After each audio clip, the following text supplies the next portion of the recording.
First ever factory outlet Mukunda jewellery KPHB Kothapet Khammam Somajiguda Hanamkonda. నమస్తే అమ్మా. నమస్తే అమ్మా. ముక్కోటి ఏకాదశి, వైకుంఠ ఏకాదశి, అసలు వీటికి పేర్లు ఎలా వచ్చాయి? మనం ఆ రోజు చేయవలసింది ఏమిటి? మీరు రెండు గట్టిగా ఒకేసారి అడిగేశారు. మరే వైకుంఠం, వైకుంఠ ఏకాదశి, ముక్కోటి ఏకాదశి, ఈ రెండు పేర్లు ధనుర్మాసంలో వచ్చే శుక్లపక్ష ఏకాదశికి ఉంటాయి. ఏకాదశి, ద్వాదశి, దశమి, పూర్ణిమ ఇవన్నీ చాంద్రమానానికి సంబంధించి చైత్ర నుంచి పాల్గొనం దాకా ఉండాలి కదా. ధనుర్మాసం అంటారు ఏమిటి అని మీకు అనుమానం రావాలి. కానీ ఈ ధనుర్సు కానీ ఈ ధనుర్మాసం కొన్ని మార్లు పుష్యమాసంలోనూ కొన్ని మార్లు మార్గశిర మాసంలోనూ వస్తుంది. ఇందులో ఎప్పుడొచ్చినా ధనుర్మాసంలో వచ్చేటటువంటి శుక్లపక్ష ఏకాదశి ఏదైతే ఉందో దానిని వైకుంఠ ఏకాదశి లేక ముక్కోటి ఏకాదశి అంటారు. ఎందుకు అంటే ఆషాఢ శుద్ధ ఏకాదశి నాడు యోగ నిద్రల్లో ప్రవేశించినటువంటి శ్రీ మహావిష్ణువు 4 నెలలు అయిన తర్వాత మేలుకుని నెమ్మదిగా తన పడక గది తలుపు తీసుకుని తన ఇంటి లోపల ఉన్నటువంటి ఆంతరంగికులకి దర్శనం ఇచ్చేటటువంటి సమయం. ఇప్పుడు మామూలుగా మనకి ఇంటికి ఎవరైనా వచ్చినట్టయితే ఆత్మీయులైతే ఇంటి లోపల మాట్లాడతాం, మిగిలినటువంటి వాళ్ళైతే సింహద్వారం బయటకు వచ్చి మాట్లాడతాం. ఇంటి లోపలికి అంతరాలయాల్లోకి రానియ్యం కదా, లోపల భాగాల్లోకి.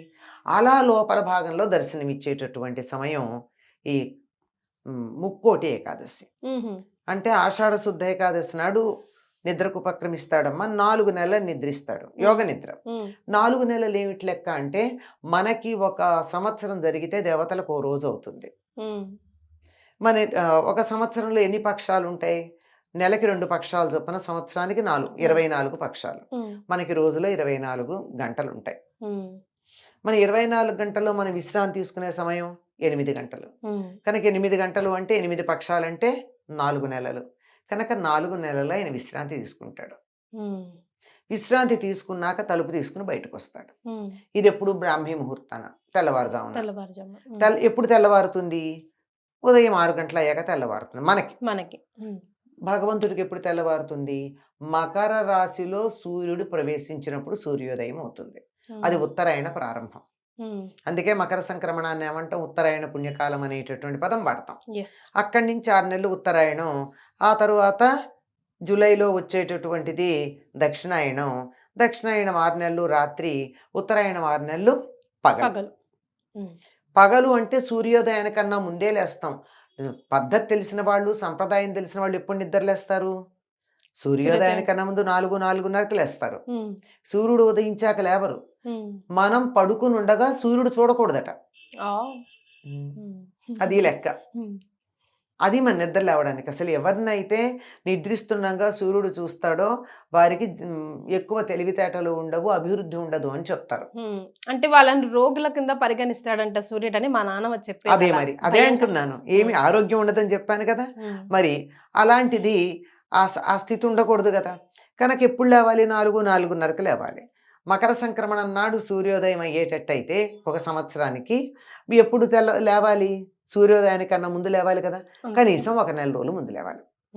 నెల అంటే వాళ్ళకి 1 నెల అంటే 2 గంటలు. ఒక పక్షం అంటే గంట అన్నాం కదా. 6 గంటలకు సూర్యోదయం అయితే 5 గంటలకు లేచినట్టు. మకర సంక్రమణం నాడు సూర్యోదయం అయితే ధనుస్ సంక్రమణం నాడు నిద్రలేస్తాడు. అలా లేచి నెమ్మదిగా తలుపు తీసుకుని పడగదిలో నుంచి తన కోసం ఎదురు చూస్తున్నటువంటి వారు ఇంటి లోపల ఎదురు చూస్తున్న వాళ్ళకి దర్శనమిస్తారు. ఈ వైకుంఠ ద్వారం తెరుచుకుంటుంది కనుక దీనికి వైకుంఠ ఏకాదశి అని పేరు. అప్పుడు తలుపులు తెరుచుకుంటాయి వైకుంఠానికి, శ్రీ మహావిష్ణువుని దర్శించుకోవడానికి. కనుక ఇది వైకుంఠ ఏకాదశి. అలాగే ఆయన దర్శనం కోసం ఎప్పుడో అయితే అలసిపోతాడు సాయంకాలానికి, నిద్ర లేవంగానే మొట్టమొదట కనుక వెళ్ళినట్టయితే రాత్రంతా విశ్రాంతి తీసుకుని హాయిగా ఉంటాడు, తాజాగా ఉంటాడు. తాజాగా ఉన్నప్పుడు కొంచెం మనసు ప్రసన్నంగా ఉంటుంది.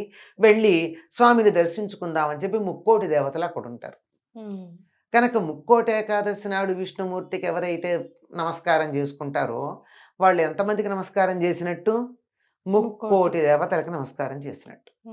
ముక్కోటి దేవతలు నమస్కారం చేసుకోవడానికి ఒక్క చోట విష్ణువుని దర్శించుకోవడానికి వెళ్ళినటువంటి రోజు ఏదైతే ఉందో దాన్ని ముక్కోటి ఏకాదశి అన్నారు. వైకుంఠపు ద్వారాలు తెరుచుకుంటాయి గనక వైకుంఠ ఏకాదశి అన్నారు. ఇదమ్మా ఈ పేరు రావడానికి కలిగినటువంటి కారణం. నిజం మాట ఎట్లా ఉన్నా అసలు ఎందుకు ఆ మాట అంటారో తెలుసుకుందాం. సాధారణంగా దేవాలయాల సింహద్వారాలు తూర్పు వైపు ఉంటాయి, కానీ ఉత్తరం వైపు కూడా ఒక ద్వారం ఉంటుంది. ఆ ఉత్తర ద్వారం ఏమిటంటే ఈ ఇంటి లోపలికి వెళ్ళేది, తూర్పు ద్వారం ఏమో ఇంట్లోంచి బయటకు వచ్చేది. ఉత్తర ద్వార దర్శనం అంటే ఉత్తర ద్వారం ఇంటి లోపలికి ఉంటుంది గనక పడక గదిలోంచి వచ్చేది. ఆ లోపలికి వెళ్ళి అక్కడ స్వామిని దర్శించుకుంటున్నామంటే ఆయన ఎవరికి దర్శనం ఇస్తాడు? అక్కడ ఆత్మీయులు దగ్గర వాళ్ళకి ఇస్తాడు. అంటే మనం అక్కడి నుంచి వెళ్ళామంటే అర్థం ఏమిటి? మన స్వామికి ఆత్మీయులము అని మనని మనం ప్రకటించుకోవడం కోసం. ఆయన ఉత్తర ద్వారంలో నుంచి వచ్చాడు, తాజాగా నిద్ర లేచి చక్కగా విశ్రాంతి తీసుకుని ఎటువంటి అలసట లేకుండా ఫ్రెష్గా ఉన్నాడు. ఆయన దర్శనం కోసం అలా వెళ్ళడం జరుగుతుంది. అందుకని ఉత్తర ద్వారం ఒక్కరోజే తెరుస్తారు. మరి కొన్ని దేవాలయాలకి ఇరుకిరుగ్గా కట్టిన దేవాలయాల్లో ఉత్తర ద్వారం ఉండదు. అందుకని ఆ వైపే ఉన్న ప్రహరీకి ఎక్కడో ఒక చోట ఒక దండలు కట్టి ఇది ఉత్తర ద్వారం అనుకుని ఇక్కడి నుంచి స్వామిని దర్శించుకోమని బొమ్మ పెడతారు. ఇదంతా ప్రతీకగా చేసుకునేటటువంటిది. కానీ ఉత్తర ద్వారము అన్న దానికి వేరే సంకేతం కూడా ఉంది. ఉత్తరము అంటే ఏమిటి? ఉత్తర దిక్కు, అంతే కదా. ఉత్తరం అంటే శ్రేష్టము అని కూడా అర్థం. ఉత్తర ద్వారం అంటే శ్రేష్టమైన ద్వారము, పైన ఉండే ద్వారం. మన శరీరంలో పైన ఉండే ద్వారం ఏమిటి? అదే ఆ ద్వారం దగ్గర భగవంతుడు ఉంటాడు కనుక అక్కడికి వెళ్ళి దర్శనం చేసుకోమని. మూలాధారంలో ఉన్నటువంటి కుండలిని శక్తి ఏదైతే ఉందో 3.5 చుట్టలు చుట్టుకుని ఉండేది, అది ఒక్కసారి ఇలా పైకి లేచి ఇలా నిరాఘాటంగా, ధనుర్మాసం గురించి ఏం చెప్పుకున్నాం? ధనుర్మాసంలో ఏదైనా వింటి నుండి ఎక్కువ పెట్టబడి వదిలినటువంటి బాణంలాగా సూటిగా వెళ్ళిపోతుందని మూలాధారంలో ఉన్నటువంటి శక్తి ఈ వెన్నుపాము ద్వారా సూటిగా బయటికి వెళ్ళి ఇక్కడ ఉత్తర ద్వారం దాకా వెళ్ళడం జరుగుతుంది. కనుక ఆనాడు చేసే సాధన మనని నేరుగా ఉత్తరం వైపుకి, మన శరీరంలో ఉత్తర దిక్కిది, అక్కడికి తీసుకెడుతుంది అని చెప్పడానికి ఉత్తర ద్వారం అన్నారు. అక్కడ ఉత్తర ద్వారం ఏమో కానీ ఇక్కడ ఉత్తర ద్వారం తెలుసుకునే ప్రయత్నం గనక చేసినట్టయితే మనం ఆధ్యాత్మిక మార్గంలో ఉన్నత స్థానానికి వెళ్ళేటటువంటి అవకాశం ఉంది. రైట్. అలాగే అమ్మ, ఏకాదశి కాబట్టి ఆ రోజు ఏకాదశి నియమాలు యాజ్ ఇట్ ఈస్ గా ఫాలో అవ్వాలి, ఏమైనా ప్రత్యేక నియమాలు ఉంటాయా? ఏకాదశి నియమాలు ఎలాగూ ఉంటాయి. ప్రత్యేక నియమాలు అంటే ఆనాడు పూర్తిగా విష్ణువుని ధ్యానం చేయాలి. మరి ప్రతి ఏకాదశికి సంవత్సరంలో 24 ఏకాదశులు వస్తాయి. 24 ఏకాదశులు పూర్తి నియమాలు పాటించలేం. ఏదో అభ్యంగన స్నానం కాదు, తల స్నానం చేయడం, అభ్యంగనం చేయకూడదు ఆ రోజు. మామూలు నీళ్లే పోసుకోవాలి తల మీద. ఓకే, అది భోగానికి చిహ్నం కదా అభ్యంగన స్నానం. జత మామూలుగా స్నానం చేసి వీలైనంత వరకు విష్ణు స్మరణ చేసి విష్ణు సహస్రనామాదికాలో ఏవో అధ్యయనం చేస్తూ రోజును గడుపుతూ వీలైతే ఆహారం తినకుండా ఉండడం. మంచినీళ్ళు కూడా తీసుకోకూడదా? అలా ఏం లేదమ్మా, మన సంప్రదాయంలో అంత కాఠిన్యం లేదు. ఒక్క జ్యేష్ఠమాసంలో అనుకుంటా ఒక్క ఏకాదశికి నిర్జల ఏకాదశి అని పేరు. ఆ ఒక్క ఏకాదశి నాడే నీళ్లు కూడా తీసుకోకుండా ఉంటారు. మన దగ్గర అంతటి కఠినమైనటువంటి నియమాలు, నువ్వు ఇవి పాటించకపోతే నరకానికి వెళ్ళిపోతావని శాపాలు ఏమి ఉండవమ్మా. ఎవరికి ఎంత వీలైతే అంతవరకు పాటిస్తూ ఉండటం, వాటి వల్ల చక్కగా హాయిగా సుఖంగానే మన మార్గం కూడా సుఖంగానే ఉంటుంది. కనుక ఉపవాసం ఉండేటటువంటి వాళ్ళు భోజనం చేయకుండా పళ్ళో పాలో తీసుకోవచ్చు. తీసుకుని భగవద్ధ్యానంలో ఎక్కువ సమయాన్ని గడిపితే మన జీవ ప్రజ్ఞ అలా ఉన్నత స్థితికి అలా పైకి వెళ్ళడానికి అవకాశం ఉండేటటువంటిది. అది ఈ ప్రతి ఏకాదశికి చేసే నియమాల కన్నా దీన్ని మరి కొంచెం అధికంగా, అంటే అప్పుడు ఏదో ప్రతి ఏకాదశికి ఒకసారి విష్ణు సహస్రనామం చదువుతాను అనుకుంటే ఈసారి ఎక్కువ సార్లు చేస్తారు. కొంచెం ఎక్కువగా చేయడం వీలైతే. ఉద్యోగాలకు వెళ్ళిపోతుంటాం కదా. అదేమ్మా నేను అన్నది, వీలైతే అన్న పదం ఒకటి వాడాను, పూర్తి అవన్నీ ఇలా వీలైతే దేవాలయానికి వెళ్ళి ఉత్తర ద్వారం గుండా దర్శనం చేసుకోవడం. అలాగే ఏదైనా అధికంగా చేయాలనుకుంటే చేయడం. ఏది చేయాలనుకున్నా భగవద్ధ్యానానికి సంబంధించినవే చెయ్యాలి. అది కాస్త చేస్తే కూడా ఎక్కువ ప్రయోజనం ఉంటుంది అన్న ఉద్దేశంతో, అంటే ఏ సమయంలో మనం చేసే సాధన ఎక్కువ ఫలితం ఇస్తుంది అని తెలిసి ఋషులు మనకి చెప్పారు.